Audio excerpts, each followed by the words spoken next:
Regardez-le. Je le vois nager si près de nous, imposant et majestueux, dans les eaux glaciales du Nord. Je sais que je ne peux me fier à son allure inoffensive. L'ours blanc est l'un des plus grands carnivores de la planète et cet animal s'attaque à l'homme. Je le vois regagner le monde ténébreux de la mer. Serais-je le signe du temps de sa disparition prochaine? Le réchauffement climatique et la fonte de la banquise auront-ils des répercussions dramatiques sur son habitat? Aucune boule de cristal ne peut prédire son avenir. En 2005, j'arrivais en avion à Pewanuck. C'était un après-midi de septembre. J'avais eu le privilège d'être invité par une équipe de chercheurs ontariens en quête de réponses sur l'avenir incertain de l'ours blanc. Le village de Pewanuck, occupé par les cris, est situé à l'extrémité sud de la baie d'Hudson. Aussitôt après avoir déposé mes valises, je suis allée contempler la magnifique rivière Winisk, abondante de poissons, où reposaient quelques embarcations de pêche sur la rive de Caillasse. Je suis allée aussi me perdre dans le cimetière autochtone. Je me souviens de la sculpture d'une bernache du Canada volant avec une seule aile placée sur une tombe. Que cela signifie-t-il?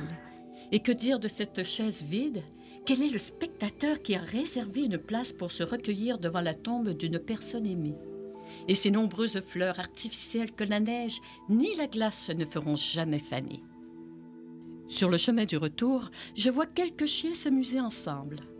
Et une des rares cours du village jonchée de divers objets bancals. Je suis logée dans une station appartenant au Polar Bear Provincial Park.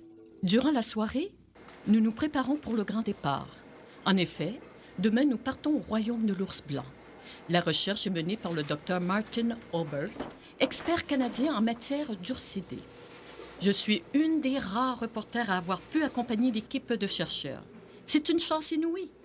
Ces recherches sont les plus importantes jamais réalisées sur l'ours blanc dans l'histoire de l'Ontario. Plusieurs années s'écouleront avant que d'autres recherches du genre se réalisent. L'équipe prépare des fléchettes et des drogues anesthésiantes.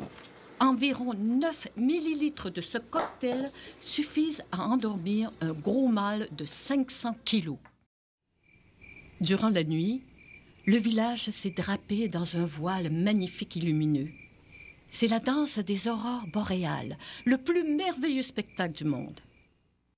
Au petit matin, nous nous préparons à quitter Pewanuck. Compte tenu du danger que nous courons, nous transportons avec nous une arme à feu de gros calibre, des munitions, une radio satellite, une radio bidirectionnelle et des fusées de détresse. Il n'y a aucun risque à prendre avec l'ours blanc. Nous comptons nous rendre à Wabusk Island, une île située dans la baie d'Hudson et peuplée d'ours durant la saison libre de glace. Et c'est le décollage vers une terre hostile et aux mille dangers. Pendant le trajet et par mesure de sécurité, nous sommes constamment en liaison radio avec Michael Hunter, un cri de Pewanuck, pour indiquer notre position exacte en cas de problème majeur. Nous survolons le territoire durant un certain temps quand soudain, nous apercevons au loin une tache blanche.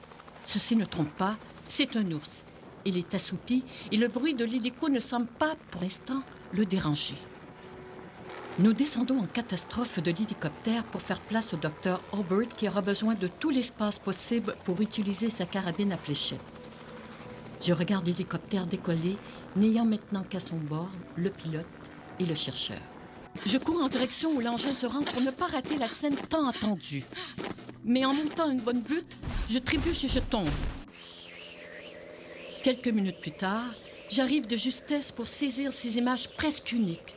Cependant, j'ai un mal fou à rester sur mes jambes à force qu'il vente. Je dois lutter contre un vent de 35 nœuds. D'où je suis, je peux voir l'ours atteint par la fléchette. L'hélico s'est éloigné de lui pour ne pas le stresser, le temps que les drogues agissent. De mon côté, je ne peux m'approcher davantage de l'animal. Les réactions de l'ours blanc sont toujours imprévisibles. Je le vois au loin, tenter de trouver un endroit pour s'allonger. Il n'ira pas plus loin. J'arrive sur les lieux après les chercheurs. C'est un gros mâle. Il a beaucoup de graisse, preuve qu'il est un chasseur expérimenté. Il est lourd et il faut 4 hommes pour le tourner sur le ventre. La drogue est efficace. Je l'entends ronfler comme un sonneur. Je remarque des blessures cicatrisées sur son museau. Ce sont peut-être des morsures ou des griffures d'un phoque qui tentait désespérément d'échapper à la mort. Je m'amuse à mettre mes mains à côté de l'immense patte de ce puissant chasseur.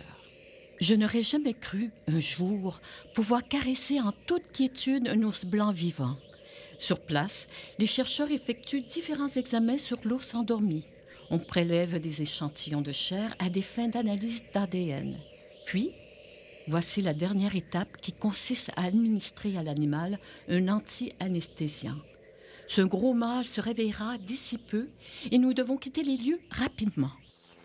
Pendant les 3 jours que je passerai avec les chercheurs, j'aurai l'occasion de suivre quelques captures. Cependant, la scène la plus saisissante à laquelle j'ai assisté est celle-ci. Regardez bien, une mère endormie par une fléchette tranquillisante. Cependant, la drogue semble n'avoir eu aucun effet sur son ourson âgé de plus d'1 an qui l'accompagne. Même s'il n'a pas encore atteint sa taille adulte, il constitue un danger réel pour ceux qui doivent s'en approcher. Je surveille la scène avec anxiété. Le documentaire que nous souhaitons produire comportera des images inédites. Par exemple, regardez les nuances de brun sur le pelage de cet animal. C'est que l'ours blanc descendrait du grizzly, duquel il se serait séparé de 100 000 à 300 000 ans. Ce qui est très récent dans l'histoire de la Terre, dont l'âge se compte en milliards d'années. Cet ours posséderait-il encore un gène récessif? L'ours grizzly, un mammifère terrestre et surtout végétarien, se serait transformé en ours blanc, un mammifère marin et redoutable carnassier. Comment expliquer cette métamorphose? Dans le film documentaire, nous vous en expliquerons les raisons. Ici, des ours blancs qui savourent des pastèques. Ils apprécient tellement ce fruit savoureux, sucré et parfumé qu'ils boudent le poisson qu'on leur donne. L'ours blanc était-il un carnassier par la force des choses? Dans le documentaire que nous souhaitons réaliser, vous y découvrirez une jeune fille s'approchant dangereusement d'un ours en captivité pour lui offrir des carottes. Fais juste rester loin de la cage. L'ours connaît sa bienfaitrice qui s'occupe de lui depuis qu'il est ourson. Ce projet de documentaire mérite qu'on s'y attarde. Celui-ci comprendra des entrevues d'experts et d'images vidéo rares qui nous permettront de mieux connaître ce magnifique animal qui est l'ours blanc, le seigneur de la banquise.